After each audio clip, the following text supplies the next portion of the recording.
Yeah, I mean, again, our whole philosophy in our back end has been just be able to, get guys ready and have guys in my room that have to learn all three positions. So we have a couple of variables that we're able to work with, and guys that have played some this year. So, um, it's really mirrored positions. Our strong and our nickel, and a lot of what our free safety does is mirrored as well. So.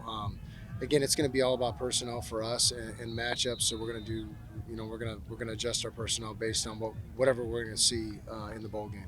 What have you seen about Montana and the way he's evolved this season and his ability to possibly step up in that situation? Yeah, I mean, he's been a part of our program for 2 years. He's a great athlete, and he has a ton of potential. And now it's time to show that potential. The secondary LT departing the team, Rodney being the third corner last game of the Yep. game. What are your thoughts on his abilities in the postseason? Yeah, same thing. A guy that's gotten a lot of reps. He joined us last spring, so he's a guy that's had to learn our system, and he's ran with our twos ever since he got here. I mean, literally, I think after the third practice in the spring, he's been running with our twos, and so he's a guy that's gotten a lot of reps. And if we got to go to Rodney, we trust him, and we believe in his ability and his ability to execute. So we're in good shape there, and that's one of the things that I've talked about from jump is our depth.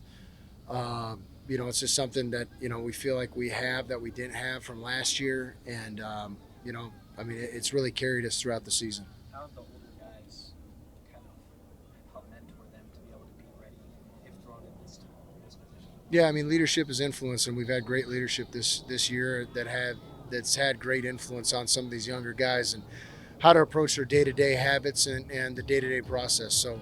Um, again, this it's a product of the success that we've had this year. Is we have a team that's dialed in and that knows how to prepare and that trusts the process. So, having depth and having a team that's process oriented, not wins and losses oriented, has really led to the success that we've had this year, and the wins have taken care of themselves. Brian, in your opinion, what's been the big key in flipping the turnover battle? I mean, you're plus 14. That's in the top 10 nationally, which is pretty remarkable. Yeah, yeah, I didn't even know that. It's one of those things you look back and you reflect, and really haven't had a chance to reflect, nor do we want to. We want to really worry about this next game, but it's just always been a product of we really don't change what we do on defense, and football is really about repetition. And when guys rep the same calls and the same adjustments and the same fits and the same the same things over and over and over again, those pictures become familiar to them. So the more familiar they become, the faster you can get the team to play. And it's also, I mean, lend itself to what our offense has done this year. I mean, teams know if they don't score against us, they're not going to win. Whereas I don't think last year that was the case. I think teams just went into saying, hey, let's not turn the ball over, let's not put ourselves in a bad spot, and we're going to probably win the game because we weren't putting points on the board.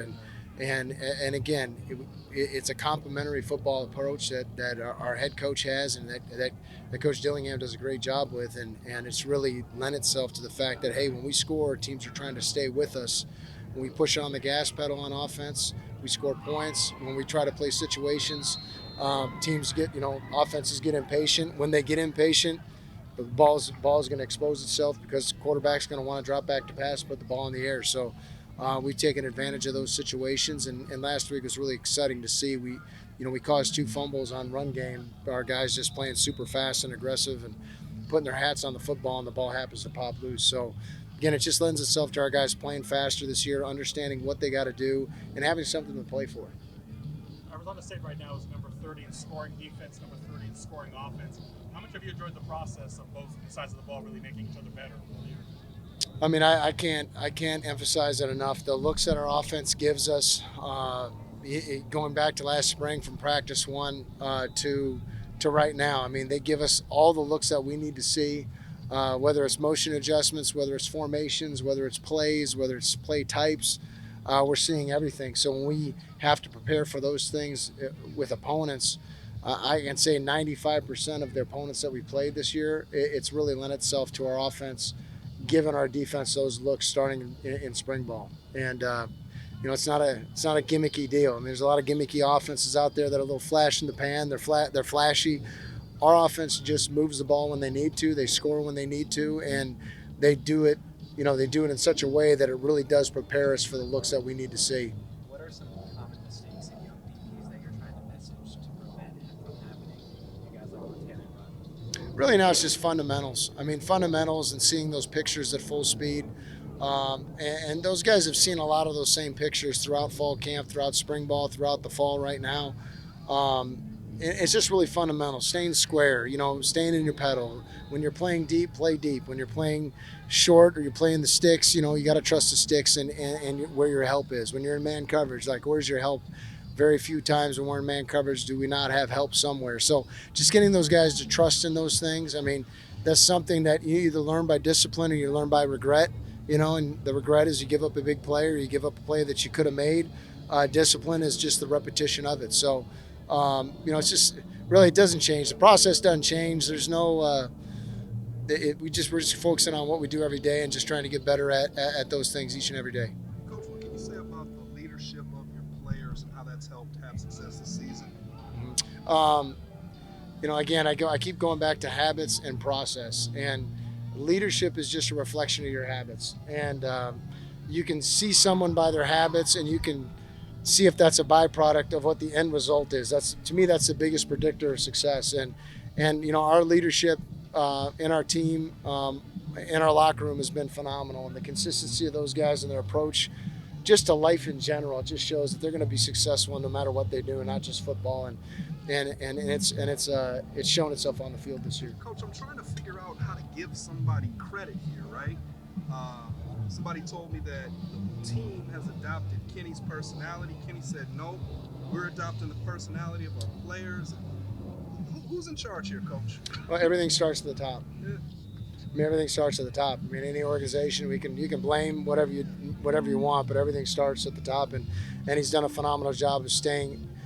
Coach Dillingham's done an unbelievable job of staying consistent throughout the process and through the ups and downs, the wins and losses, the guys leaving and coming in and transition in our off the field, on the field staff. I mean, he stayed consistent. Just said, hey, this is the next step, rather than dwelling on what just happened and what we could have done. It's always about, hey, what are we going to do moving forward? And that's what's different about him than 95% of other guys that I've been around. And you see a lot of guys that are reactionary coaches, and they make decisions. They do different things and they react and they do it out of pressure. I just think because Coach Dillingham has a plan and he's working that plan, and whenever he has to adapt or adjust, he does accordingly, and the players see that. Thanks, Coach. Thanks, Raj.